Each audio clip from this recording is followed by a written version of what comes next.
இணங்க தமிழ்நாடு நுகர்வோர் வாணிப கழகத்தின் மூலமாக அமுதமங்காடி ஏற்கனவே கோபால் அவர்களை மாண்புமிகு துணை முதலமைச்சர் அவர்கள் அதற்கு அடுத்தபடியாக இங்கே அண்ணா நகரிலே அமுதமங்காடி புதுப்பிக்கப்பட்டு திறக்கப்பட்டிருக்கிறது. குறிப்பாக கடந்த சட்டமன்ற கூட்டத்தொடரிலே மாண்புமிகு முதலமைச்சருடைய உத்தரவை கொண்டு தமிழகத்திலே இதே மாதிரி 100 அமுதமங்காடி ஆரம்பிக்கப்படும். பொதுமக்களுக்கு நல்ல முறையில் தரம் சரியான விலை உங்களின் தேர்வு என்ற அடிப்படையிலே இந்த அமுதமங்காடியிலே கடந்த தீபாவளிக்கும் சரி இப்பொழுது கிறிஸ்மஸ் ஆங்கில புத்தாண்டை முன்னிட்டு சுமார் 23 பொருட்கள் 1392 ரூபாய் விலை. ஆனால் அதை 999 ரூபாய்க்கு 20 பொருட்கள் 3 பொருட்கள் இலவசம். அந்த அடிப்படையிலே இந்த பொருட்கள் குறிப்பாக மாண்புமிகு தலைவர் கலைஞர் அவர்கள் 1922ஆம் ஆண்டு தமிழ்நாடு நுகர்வோர் வாணிப கழகத்தை தஞ்சை விவசாயிகளுடைய நலன் கருதி தமிழ்நாடு நுகர்வோர் வாணிப கழகத்தை தொடங்கிவிட்டார்கள்.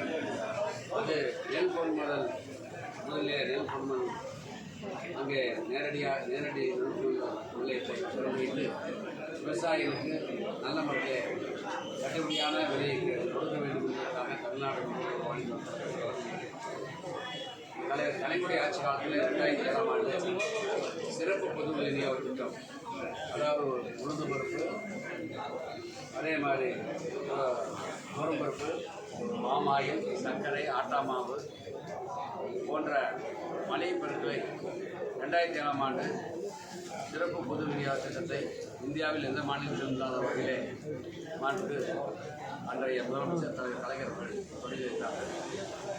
அதற்கு பின்பாக அந்த சிறப்பு பொது விநியோக திட்டம் அரசு அதை எவ்வளவோ சிரமங்கள் இருந்தாலும் அதை கைவிடாமல் பொதுமக்களுக்கு வெளி மார்க்கெட்டிலே உயர்ந்த விலைக்கு என்ன விலை இருக்கிறதோ அதை வாங்கி குறைந்த விலையில் இன்றைக்கி பருப்பு, பாமாயில் போன்ற சர்க்கரை போன்ற பொருட்களை நாங்கள் வாங்கி குறிப்பாக இன்றைக்கி வெளி மார்க்கெட்டில் பருப்பு அதிகமாக இருந்தால் தமிழகத்திற்கு 2,25,000 குடும்பக்காரர்களுக்கும் மானிய விலையில் பருப்பு கிலோ 30 ரூபாய் பொதுமக்களுக்கு 30 ரூபாய் பெற்றுக்கொண்டு பொதுமக்களுக்கு பருப்பு வழங்கி கொடுக்கிறோம். அதே மாதிரி பாமாயில் கிலோ 1 லிட்டர் 25 ரூபாய்க்கு பொதுமக்களுக்கு பெற்றுக்கொண்டு அதையும் இன்றைக்கு மானிய விலையிலே வழங்கி கொண்டிருக்கிறோம். சர்க்கரை வியாபாரம் குறிப்பாக கோதுமையும் வழங்கி கொண்டிருக்கிறோம்.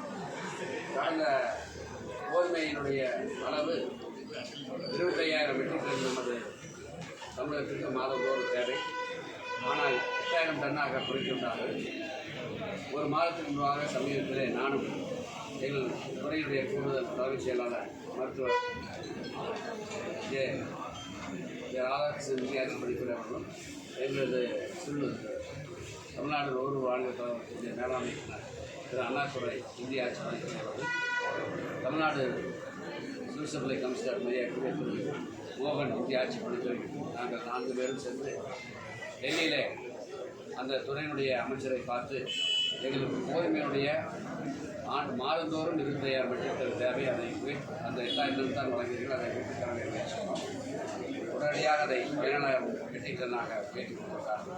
இன்னும் கூடுதலாக 8,000 டன் வேண்டும் என்று அவர் கோரிக்கை வைத்திருந்தார்.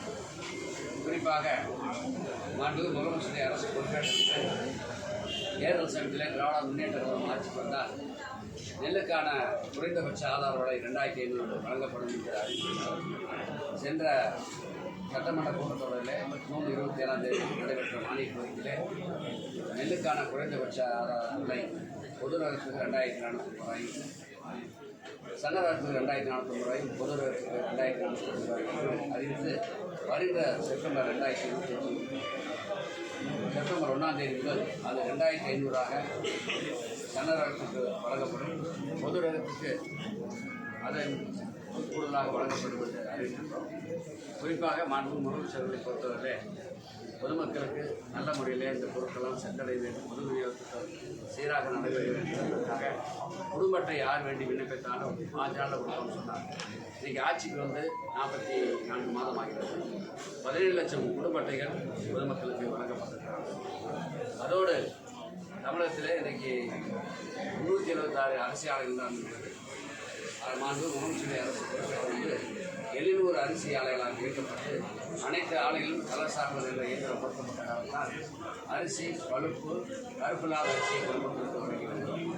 அதே மாதிரி நெல்மணிகள் மழையில் நனையக்கூடாது என்பதற்காக சுமார் 400 கோடி ரூபாயில் நிதி ஒதுக்கி 3 லட்சத்துக்கு மேற்பட்ட மெட்ரிக் டன் நெல்லை சேமித்து வைப்பதற்காக இன்றைக்கி குடோன்கள் திறந்தவெளி சேமிப்பு கிடங்கள் தமிழகத்திலே டெல்டா மாவட்டத்திலே குறிப்பாக 103 இடங்களில் இருந்து அதெல்லாம் அகற்றப்பட்டு இன்றைக்கி நெல்லை வாங்கி விவசாயிகளுக்கு நேரடி கொள்முதல் வாங்கிய நெல்லை இன்றைக்கி அவார்டு குடோனில் அந்த சேமித்து வைத்து பொதுமக்களுக்கு அந்த நெல்லை உடனடியாக அரையாலைக்கு அனுப்பி அரைத்து அதுவும் மாவட்ட அளவிலே ஒரு குழு அமைக்கப்பட்டு அந்த பொருள் தரமான பொருளா என்பதை குடோனில் வருகின்ற நேரத்தில் ஆய்வு செய்து பொதுமக்களுக்கு வழங்கி கொண்டிருக்கிறார்கள். அரசு அரசு பொறுப்பேற்று வயதானவர்கள் வேலைக்கு செய்து வரக்கூடியவர்கள் ரேஷன் கட்சிகள்லாம் கைரக பதியவர்கள் கைரக பதியாமல் பொருளை பெற முடியாமல் திரும்பி செல்றார்கள். அதனால் ஐரைஸ் கருவெளி இயந்திரம் சுமார் 250 கோடி ரூபாய் நிதி தமிழகத்தில் இருக்கின்ற சுமார் 38,000 நியாய விலை கடையிலும் கருவெளி இயந்திரம் பொருத்தப்பட்டு அதன் மூலமாக பொருட்களை கொண்டு வருகிறார்கள். நியாய விலை கடைக்கு வர முடியாத முதியவர்கள், மாற்றுத்திறனாளிகள், மருத்துவமனையில் சிகிச்சை பெறக்கூடியவர்கள், நான் வர முடியவில்லை, அவர் வேறொருக்கு நாமினி, அதாவது யாருக்கு அவர் பரிந்துரை செய்கிறாரோ அவருக்கு அந்த பொருட்களை கொடுப்பதற்கும் அந்த ஒவ்வொரு ரேஷன் கடையிலும் ஒரு விண்ணப்பம் வைத்திருக்கிறோம்.